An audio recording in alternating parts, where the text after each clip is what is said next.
नमस्कार, हमारे खास कार्यक्रम में आपका स्वागत है। मैं हूं आपके साथ विजेंद्र। आज चर्चा करेंगे राम पर राजनीति की। छत्तीसगढ़ में चुनावी साल में भगवान राम सत्ता पक्ष और विपक्ष दोनों की आस्था के केंद्र बने हुए हैं। प्रदेश की सरकार रामायण महोत्सव का आयोजन कराने जा रही है, तो विपक्ष में बैठी बीजेपी ने कांग्रेस पर राक्षस प्रवृत्ति का आरोप लगाया। आपको बता दें, कांग्रेस ने इस पर पलटवार किया और कहा कि बीजेपी ने 15 साल में राम के नाम पर राजनीति करने के अलावा कुछ नहीं किया। देखिए रिपोर्ट, उसके बाद चर्चा करेंगे। छत्तीसगढ़ की राजनीति में राम नाम का असर खूब देखने को मिल रहा है। जहां एक तरफ कांग्रेस सरकार प्रदेश में 3 दिवसीय रामायण महोत्सव कराने जा रही है, तो वहीं बीजेपी कांग्रेस को राम के नाम पर घेरने में लगी है। प्रदेश में कल से रामायण महोत्सव शुरू होने जा रहा है, जिसे लेकर राजनीतिक बयानबाजी जारी है। जहां बीजेपी राम को धर्म को आस्था का केंद्र बताकर लोगों के बीच जाती है, तो वहीं कांग्रेस भी लगातार सॉफ्ट हिंदुत्व जैसे मसलों पर बात करती दिख रही है। दोनों ही पार्टियां धर्म को अपने अपने तरीके से लेकर चल रही हैं। चाहे वो केंद्र में राम जन्मभूमि की बात हो या फिर प्रदेश में राम वनगमन परिपथ की बात हो। केंद्र के राम जन्मभूमि के लोकार्पण की तारीख के पहले ही प्रदेश में लगभग 7 जगहों पर राम वनगमन का काम पूरा होता दिख रहा है। दरअसल प्रदेश में 1 जून से 3 जून तक चलने वाले रामायण महोत्सव के लिए बीजेपी कांग्रेस लगातार आमने सामने दिख रही है। बीजेपी के पूर्व मंत्री विधायक अजय चंद्राकर ने महोत्सव को लेकर तंज कसते हुए कांग्रेस पर राक्षसी प्रवृत्ति के होने के आरोप लगाए हैं। बीजेपी नेता ने कांग्रेस पर आरोप लगाते हुए कहा कि जिस तरह अरण्य कांड में राक्षसों और उनकी 14,000 सेनाओं की हत्या की गई थी, इसी तरह चुनाव में कांग्रेस का वध सुनिश्चित है। रामायण को बार बार ये बोल रहे हैं कि अरण्य कांड पर आधारित होगा। आप लोगों ने मेरा भाषण सुना होगा, तो विधानसभा में मैंने कहा था कि अरण्य कांड के 4 पंक्तियां लिख देते करके। तो अरण्य कांड में 2 घटनाएं, एक तो भगवान ने उसमें नवधा भक्ति कही छत्तीसगढ़ की भूमि में, लेकिन मारीच, सुबाहु, त्रिसरा, कबंध, विराध जैसे राक्षसों का वध भी हुआ है। तो ये जो कांग्रेसी हैं वो राक्षस हैं। अरण्य कांड पूरा पढ़े नहीं है, इसमें उनका वध सुनिश्चित है इस चुनाव में। तो वहीं बीजेपी के इस बयान पर कांग्रेस ने पलटवार किया है। कांग्रेस ने बीजेपी को राक्षसी प्रवृत्ति का बताते हुए कहा कि वह स्वयं इस प्रवृत्ति के हैं, इसलिए उन्हें अरण्य कांड में भी राक्षसी प्रवृत्ति ही दिख रही है। बीजेपी को पीड़ा इस बात से है कि उन्होंने 15 साल राम के नाम पर राजनीति की और अब काम सारे भूपेश बघेल कर रहे हैं। भारतीय जनता पार्टी के लोग दरअसल राक्षसी प्रवृत्ति के हैं, तो उन्हें राक्षसों का ही यशोगान दिखता है, लेकिन अरण्य कांड की सुंदर प्रसंग, पावन प्रसंग उन्हें समझ नहीं आता। अरण्य कांड ही वह कांड है जहाँ पे भगवान राम ने अपने वन गमन के समय दंडकारण्य अर्थात छत्तीसगढ़ में प्रवेश किया था। ये सब नहीं दिखता अजय चंद्राकर जी को। इनको पीड़ा इस बात की है कि 15 साल तक इन्होंने राम के नाम पे राजनीति की और राम काज भूपेश बघेल कर रहे हैं। राम के नाम पे वोट इन्होंने हासिल किया, राम वनगमन पथ भूपेश बघेल बना रहे हैं। इस बात की पीड़ा है, इसी बौखलाहट में इस प्रकार की बयानबाजी। बहरहाल देखने वाली बात ये होगी कि छत्तीसगढ़ में राम के मुद्दे को लेकर आरोप प्रत्यारोप की राजनीति करने वाली ये राजनीतिक पार्टी कितनी प्रदेश में राम राज ला पाती है। फिलहाल राम वनपथ गमन और रामायण महोत्सव के माध्यम से कांग्रेस ने बीजेपी का एक मुद्दा लोगों तक पहुंचाने के लिए कम कर दिया है। स्वराज एक्सप्रेस के लिए रायपुर से स्वाति रविकांत कौशिक की रिपोर्ट। इस मसले पर ज्यादा चर्चा के लिए हमारे साथ मौजूद हैं सुरेंद्र वर्मा जी, कांग्रेस प्रवक्ता लक्ष्मी वर्मा जी, बीजेपी प्रवक्ता डॉक्टर अजय चंद्राकर, राजनीतिक विश्लेषक।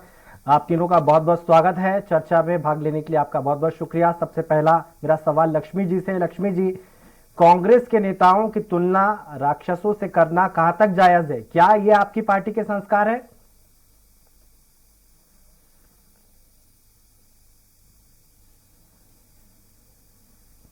लक्ष्मी जी, इस प्रकार से मैं कहना चाहती हूँ कि जिस प्रकार से कांग्रेस ने राम के अस्तित्व को ही नकारा था, इन्होंने सुप्रीम कोर्ट में हलफनामा दिया था, और ये किस मुंह से छत्तीसगढ़ में जो वोट की राजनीति के लिए राम का नाम ले रहे हैं, ये एक सोचनीय विषय है जी। इतने सालों तक राम मंदिर जो है वो पड़ा रहा काम, लेकिन कभी इन्होंने राम की सुध नहीं ली। लेकिन वोट की राजनीति के कारण ये आज छत्तीसगढ़ में जो राम नाम जप रहे हैं, ये इनकी मजबूरी है। और आने वाले समय में ये भारत के लोगों का आस्था राम से जुड़ा हुआ है, राम नाम से जुड़ा हुआ है। हमारा जो धर्म और संस्कृति संस्कार है, उसके जो पात्र हैं वो राम है। लेकिन कांग्रेस जो है हमेशा से ये राम को कभी माने नहीं। और मैं ये पूछना चाहती हूँ कि यहाँ के जो मुख्यमंत्री जी हैं, उनको अगर राम नाम लेना छत्तीसगढ़ के लोगों को सिखाना है तो पहले अपने घर से ही शुरू करना चाहिए, क्योंकि उनके पिता के द्वारा लगातार जिस प्रकार से जो बातें रखी गई है और वीडियो भी वायरल हुआ है, राम नाम पर किसी का पेटेंट थोड़ी ना है कि सिर्फ राम की राजनीति या राम नाम पर कुछ भी करना है तो बीजेपी ही करेगी, कांग्रेस भी कर सकती है। बिल्कुल बिल्कुल करना भी चाहिए, और ये बिल्कुल भले वोट के लिए ही हो, लेकिन कम से कम भगवान राम को माने तो और उनको स्वीकार तो किए। ये चीज बड़ी बात है कि भले ही इन्होंने छत्तीसगढ़ में एक राजनीतिक कहना चाहिए प्रतिष्ठा बचाने के लिए कम से कम भगवान राम ने इनको रास्ता दिखाया है, मैं ये कहना चाहती हूँ। जी ठीक है। सुरेन जी, आपकी पार्टी राम मंदिर को लेकर जो स्टैंड था वो पूरी दुनिया जानती है कि कोर्ट के जरिए फैसला हुआ, फिर राम मंदिर अयोध्या में बन रहा है। लेकिन बीते 3 साल में आपकी सरकार ने जो काम किया है उसकी चारों तरफ तारीफ हो रही है, लेकिन बीजेपी कह रही है कि सिर्फ आप वोट के लिए किया है आपने जो भी किया है। विजेंद्र जी, समय दीजिएगा। मिथ्या आरोप लगाना भारतीय जनता पार्टी के नेताओं का चरित्र बन गया है। अजय चंद्राकर जैसे वरिष्ठ विधायक भाजपा आवाज क्लियर नहीं आ रही है, खोते ज्ञान का अजीर्ण जो है। विजेंद्र जी जी बोलिए सर। विजेंद्र जी, भारतीय जनता पार्टी के नेताओं के थोथे ज्ञान का अजीर्ण हो रहा है। जिस प्रकार से राजनीतिक पाखंड एक बार फिर से उजागर हुआ है, राष्ट्रीय रामायण सम्मेलन का विरोध करके भारतीय जनता पार्टी का 15 साल इनको अवसर मिला था रामकाज करने का। 75 स्थल चिन्हित है राम वन गमन पथ के। मां कौशल्या का दुनिया का एकमात्र मंदिर जो है चंदखुरी में है, जो राजधानी से 27 किलोमीटर की दूरी पर। बताए साल मनमोहन सिंह जी एक बार गए हो तो, और बार बार ये भाजपा बोलते हैं कांग्रेस ने नकारा है राम सेतु के अस्तित्व को। मैं ये तथ्यों के साथ, ये बीबीसी का और नवभारत टाइम्स का ये खबर है जिसमें तत्कालीन अटल सरकार में जहाज रानी मंत्री टी.आर. बालू और उमा भारती और सुब्रमण्यम स्वामी ने बकायदा पत्रकार वार्ता लेके ये आरोप लगा था, कहा था कि अटल बिहारी वाजपेयी लाल अडवाणी देश की जनता से माफी मांगे। जो एडम ब्रिज उस वक्त कहा था उसको तोड़ने का पहला प्रस्ताव कहीं आया तो वो अटल सरकार है। दूसरी बात, जो वर्तमान में मोदी सरकार है, जो हिंदुत्व के ठेकेदार बनते हैं, ये दिखा दीजिए इनको। ये दिसंबर 2022 का रिपोर्ट है। राज्यसभा जो उच्च सदन होता है देश का, भाजपा के केंद्रीय मंत्री जितेंद्र सिंह ने यह स्पष्ट रूप से कहा जी कि ये पुल के अवशेष नहीं कहे जा सकते। तो ये इनका चरित्र है, इनका दो चरित्र है। वहीं जो कांग्रेस पर आरोप लगाते हैं, कांग्रेस ने क्या कहा था?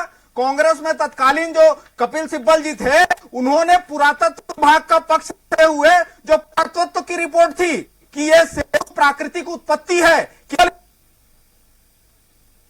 जिसका इन ढोंगी पाखंडियों ने विरोध किया, और वो शपथ पत्र भी तत्कालीन यूपीए की सरकार ने वापस ले लिया था। तो ये भाजपाई अपने पाप याद आए हैं। ये तमाम प्रकरण हैं इसी छत्तीसगढ़ में। पहले जो है 1400 करोड़ का ये राम मंदिर का चंदा खा गए, जो 90 से 94 के बीच में वसूला गया था। ये मेरा आरोप नहीं है, यह विश्व हिंदू परिषद का आरोप है। उसके बाद में चंपत राय और भाजपा नेताओं के चरित्र को देश की जनता ने देखा। 2 करोड़ की जमीन 10 मिनट के भीतर 18 करोड़ 18.5 करोड़। छत्तीसगढ़ के प्रकरण भी हैं जहां 10 रुपए की रसीद देकर 51 रुपए वसूलते थे। बिलासपुर में एफआईआर हुआ, मंदिर असोद में इन भाजपाइयों पे एफआईआर हुआ। तो ये इनको अपने पाप याद आ रहे हैं, और असुरी चरित्र दो जो राक्षसी प्रवृत्ति है वो भाजपाइयों की है। अरण्य कांड, ठीक है सुरेन भाई, आऊंगा आपके पास। कांड है जिसमें माता अनुसुईया, लक्ष्मी जी महिला है, माता अनुसुईया का चरित्र है। सबरी माता का वर्णन है। नारद राम का पहला संवाद है उसमें, जो राम सुग्रीव का भेंट है उसमें। तो ये भाजपाइयों को राक्षसी प्रवृत्ति याद आ रहा है। तो तुलसीदास जी ने शायद इन्हीं के लिए लिखा था कि जागी रही होना जाई प्रभु मूर्ति देखी तैसी, तो इन ठीक है असुरी सुरेंद्र जी, प्रवृत्ति के आऊंगा मैं अजय जी भाइयों के पास को जा रहा अपने हूँ जी। पास ला रहे हैं। ठीक है, ठीक है अजय जी, आप कैसे देखते हैं अजय चंद्राकर का जो बयान है, कितना सही है? ऐसे मौके पर एक जब बड़ा इवेंट होने जा रहा है, रामायण महोत्सव हो रहा है, सरकार की तारीफ हो रही है, ऐसे में सिर्फ मीन मेक निकालने के लिए या सिर्फ विरोध करने के लिए इस तरह के बयान देना कहां तक जायज है? अगर आप सांस्कृतिक साहित्य के रूप में देखेंगे तो सांस्कृतिक साहित्य में एक विधा है आलोचना की जी, लेकिन राजनीतिक रूप से आप देखेंगे तो फिर इनके बारे में दोनों स्नेहिल प्रवक्ता लोग अपना स्टेटमेंट दिए हैं।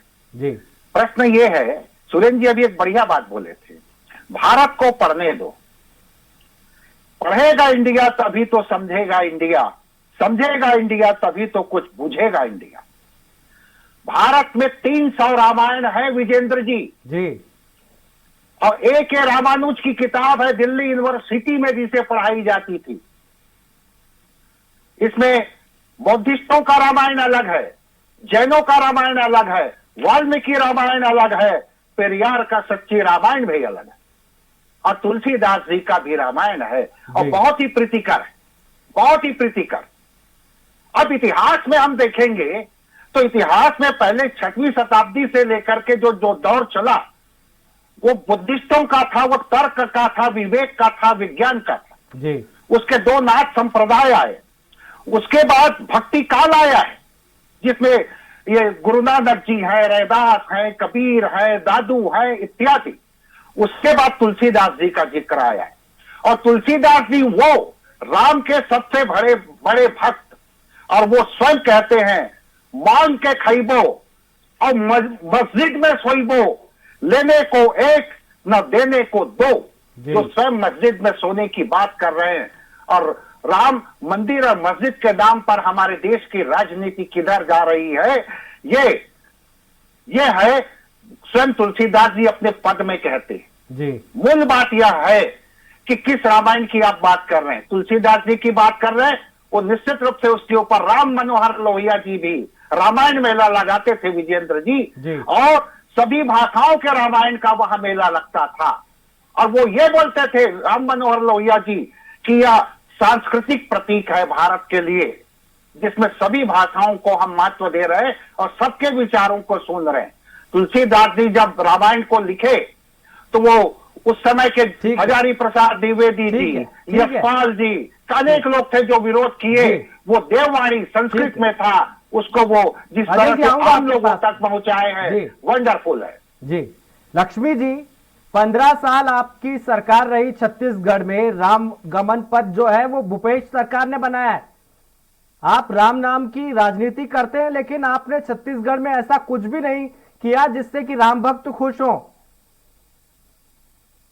भारतीय जनता पार्टी राम नाम की राजनीति नहीं करती है। हमारे एजेंडे में स्पष्ट रूप से जो हमारे भारत की संस्कृति संस्कार है वो हिंदुत्व पे टिकी है। हमने उस एजेंडे को लेके पूरा जीवन संघर्ष किया और आज इस देश की जनता ने स्वीकारा है। मैं सुरेंद्र जी को बता देना चाहती हूँ कि जो भारत आजादी के बाद जो अलग हुआ उसको धर्म के आधार पे बांटने वाले जो इनके पुरोधा हैं, जिनके परिवार के नाम आज तक ये कांग्रेस पार्टी जपती आ रही है, इनको बताना चाहिए हमारे भारत जैसे लोकतंत्र में किसी धर्म और संप्रदाय के लिए कोई, हमारे जो संविधान है वो भेदभाव नहीं करता, लेकिन कांग्रेस के राजनीति के लोगों ने इस देश को बांटा है।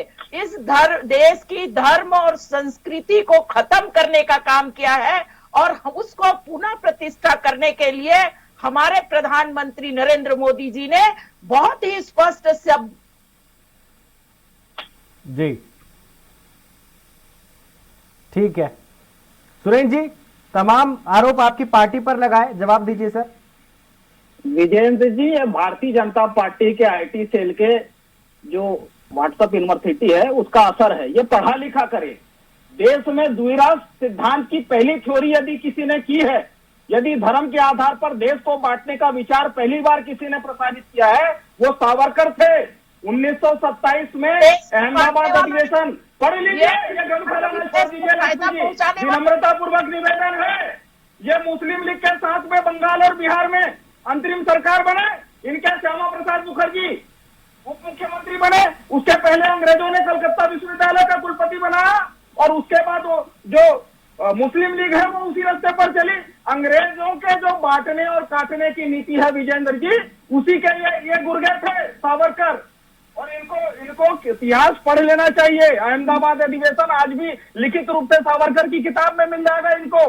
और ये हिंदुत्व की बात करते हैं विजेंद्र जी, क्या आज छत्तीसगढ़ की सरकार सुन लीजिए अपने समय में बोलिएगा। वही है, जवाहर जी आजीवन पंडित नेहरू कहलाए, इंदिरा जी ने आजीवन रुद्राक्ष धारण किया। 1986 में सुन लीजिए, 1986 में राजीव गांधी जी ने राम मंदिर का ताला खुलवाया, पूजा अर्चना चालू करवाई।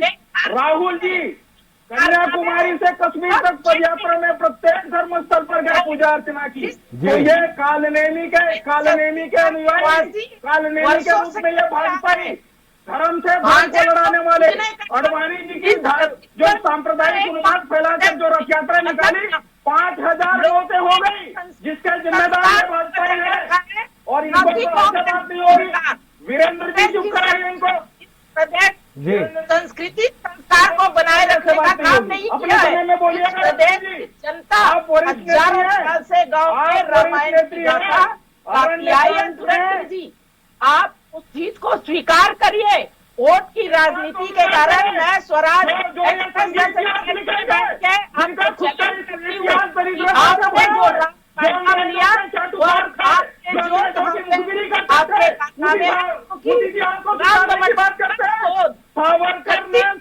माफी मांगी लिखित रूप से 60 रुपए भारी रकम पेंशन लिया। दूसरा क्रांतिकारी इतिहास में तो बताइए किस बात की पेंशन दिया करते थे अंग्रेज सावरकर को? क्योंकि ये इनके बांटने और काटने की नीति पर चलते थे। वो भाई को भाई से लड़ाने वाली नीति पर चलते थे। और पहला द्विराज सिद्धांत धर्म के आधार पर किसी ने दिया तो वो सावरकर थे, जो इनके आज। ठीक है, ठीक है, आएंगे आपके पास आएंगे मूल बात यह है सुरेंद्र जी, आऊंगा आपके पास में, आऊंगा जी। लक्ष्मी जी, सुरेंद्र जी कह रहे हैं कि 2 नेशन थ्योरी तो जो है वो सावरकर जी की थी, उसके चलते ये सारी स्थिति निर्मित हुई है, सारी चीजें डिले हुई है। ये ऐतिहासिक तथ्य है। ये तो कांग्रेस की जो ओछी मानसिकता है उसका परिचायक है। देश में जिस प्रकार से आजादी की लड़ाई में उनका समर्पण रहा है, इस देश की संस्कृति और संस्कार को बचाने में जो उनकी भूमिका रही है उसको नकारने वाले जो कांग्रेस के लोग हैं, ये कभी छत्तीसगढ़ के साथ साथ ये देश का हित नहीं चाहते हैं। इन्होंने हमेशा अलगाववाद की राजनीति की है और विपरीत मानसिकताओं से ये कभी उबर नहीं सकते। पहले का कुछ नहीं दिखेगा इनको। किस बात का पेंशन देते थे? जी आऊंगा आपके पास। लक्ष्मी जी को बोलो दीजिए सर की तनख्वाह 20 आऊंगा आपके पास। सावरकर को 60 रुपए का भारी भरकम अकेले बैठा दीजिए डिबेट में। क्यों सुरेश जी आऊंगा आपके पास। लक्ष्मी जी को बोलने दीजिए। लक्ष्मी जी हैं जी लक्ष्मी जी, अगर राम की बात अगर कांग्रेस सरकार कर रही है तो आपको तकलीफ नहीं होनी चाहिए, आपको तो समर्थन देना चाहिए। कहाँ है? हाँ, लक्ष्मी जी के साथ हमारा कनेक्शन जो है वो ठीक करते हैं। अजय जी, राम की सब बात करते हैं, राम राज की कोई बात नहीं करता है। बिल्कुल विजेंद्र जी, एक्चुअली भारतीय राजनीति में बहुत तेजी से परिवर्तन हो रहा है। खास तौर से 11 तारीख को पटना में जो विपक्षी पार्टियों की बैठक आयोजित है और इसी परिप्रेक्ष्य में आज राहुल गांधी जी जो अमेरिका में जो बात की है, जातिगत जनगणना की बात की है जी, और यहां तक की है कि अगर उनकी सरकार आती है तो यूपीए के गवर्नमेंट के समय जो जाति जनगणना हुई थी उसको हम सार्वजनिक करेंगे। एक तरफ एससी, एक तरफ एसटी, एक तरफ माइनॉरिटी की राजनीति में उथल पुथल है जी, बच गया ओबीसी और उच्च वर्ग की राजनीति। तो इसको साधने के लिए दोनों पॉलिटिकल पार्टियां और कांग्रेस, जहां तक बात है तो काफी लंबा इतिहास है। लेकिन लेटेस्ट हम लें विजेंद्र जी, तो वर्धा में कांग्रेस के एक वर्कशॉप में कार्यकर्ताओं को संबोधित करते हुए राहुल गांधी जी जो भाषण दिए थे, वहां से कांग्रेस की राजनीति, ये जो रिलीजन में उसको एक शब्द बोले थे, विचार और वैचारिकी, वहां से ये भी अपने बातों को रखना आरंभ की है। अब भूपेश बघेल जी की सरकार अपने कार्यकाल में इस चीज को इंप्लीमेंट की है। तो यहां पर अब बीजेपी और कांग्रेस दोनों को लगता है कि ये जो वर्ग है ओबीसी वर्ग या फिर राम भक्त जो वर्ग है काफी बड़ा वर्ग है, और एक प्रकार से सांस्कृतिक एक प्रकार से, क्योंकि रायगढ़ को चुना गया है, रायगढ़ वो साहित्यिक जमीन है विजेंद्र जी, जहां बड़े बड़े कवि हमेशा से आते रहे हैं और साहित्य की दुनिया में कविताओं की वहां जो श्रृंखला वहां के नागरिकों को सुनने को मिला है, वो स्पॉट मिला जवाब में। तो प्रश्न यह है, संशय तो किसी भी रूप में किया जा सकता है।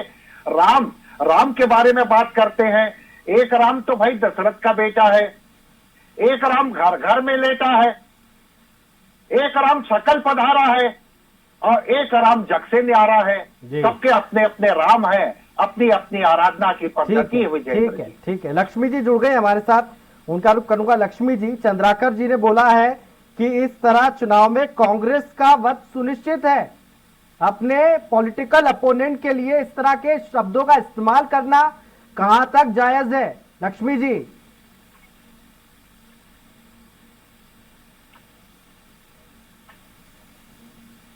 लक्ष्मी जी, क्या आप मुझे सुन पा रही हैं? ठीक है, सुरेंद्र जी कैसे देखते हैं इस इतना निचला स्तर राजनीति का कि ये कहना कि कांग्रेस का वध सुनिश्चित है? विजेंद्र जी, बेहद निंदनीय है, आपत्तिजनक है, और इससे भारतीय जनता पार्टी के असल एजेंडे का प्रचार होता है।